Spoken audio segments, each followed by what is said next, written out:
Welcome to the session on Counterpoint.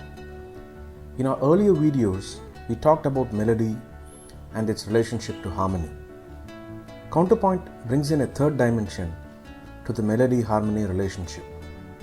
This concept is unique to the Western system of music and has been used extensively in Indian film music.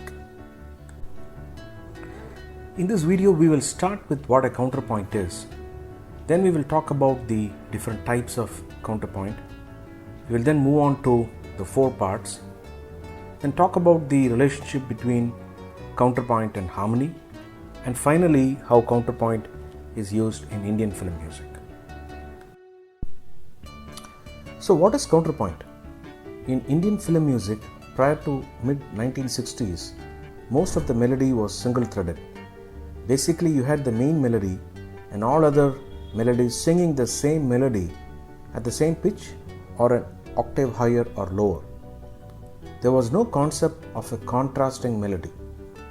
Counterpoint is the presence of two or more musical lines at the same time or within the same phrase. The lines are harmonically connected, that is, the notes together would form a chord but could be independent from the main melody. Basically, the counter melody could be completely different from the main melody. This is a very new concept to the Indian ear, and it takes some time to recognize multiple voices. Traditionally, many of us have been used to tune to focusing on the main melody and to some extent probably on the accompanying chords. The underlying secondary voices have for the most part been ignored. To give some history, counterpoint originated sometime around the late 1600s, and Johann Sebastian Bach should be credited to a large extent. A formal set of rules were defined for counterpoint in how the voices should flow. However, a rule is a rule, and like any other rule, has been broken occasionally. We also hear the usage of part singing in chorus. These are two or more voices which are called the parts. This is a closely related concept which we will discuss in the subsequent slides. There is also the concept called voice leading, which is another closely related topic. There are various types of counterpoint. These are classified across four dimensions: direction, content, balance, and timing. Composers have selectively used a combination of this in their composition. Let us take a look at some of these types.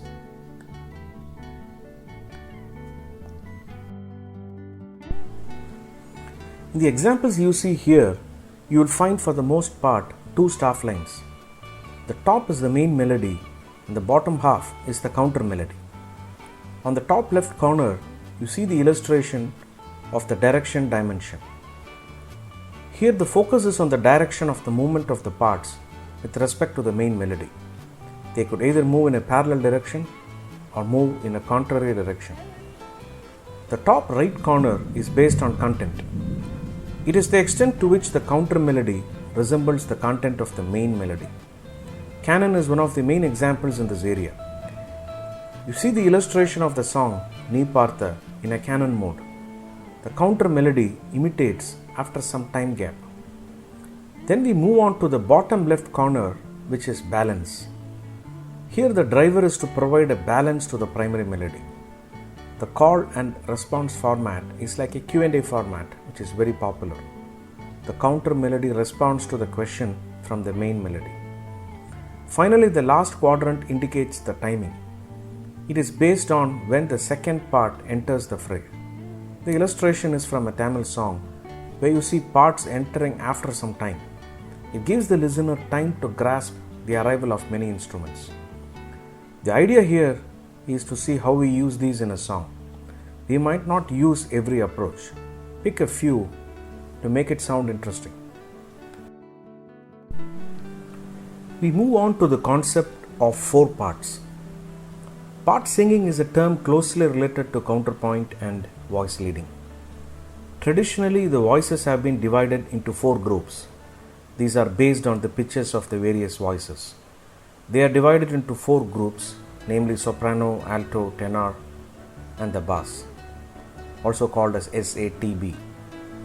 The division of voices into SATB is arbitrary, as some of the voices lie between the categories.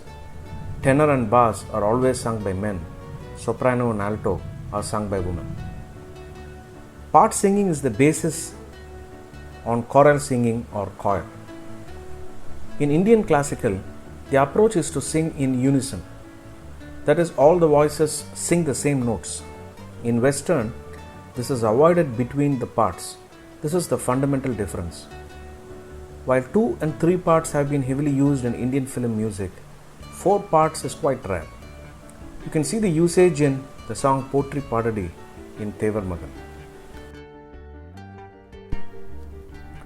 The connection between harmony and counterpoint is a very important concept in Western classical music. Composers felt the need to go beyond the concept of counterpoint to merge it with harmony. How do I make the voices in such a way that I get the chord progressions that I want? If I merely make the voices in different directions, I will not get the desired harmony.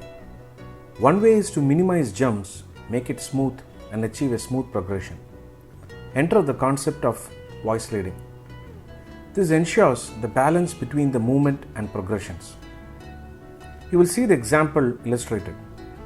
On the left, you would see a large jump in the voice, while in the right, the movement is very smooth. The objective is met with very minimal jerks and movement. With the arrival of composers like Salil Chowdhury in Hindi and M.S. Vishwanathan in South Indian films, one witnessed the emergence of counter techniques being used. The earlier techniques which were used primarily relied on the call and response format, the selective use of doubling, imitative counterpoint, and the 2-part structure. With the advent of composers in the 70s, the likes of R.D. Burman and Ilayaraja, we witnessed other techniques being used. These composers started moving into the 3 and 4-part structures, using techniques which included counter subject, transfer of voices, chord prolongation, and mixing harmonic concepts with the contrapuntal structure. I've tried to identify some songs that you can relate to. I would strongly suggest you listen to these songs to get a better understanding of what is presented here. This will be new to many of us. This brings us to the end of this topic. Counterpoint is a large topic by itself, and we have touched just the tip of the iceberg. Listen to some of the compositions of Bach to get a good understanding of this subject. Also, you can refer to my book on counterpoint and voice leading for other examples. As always, please do send in your valuable comments and do subscribe to this channel.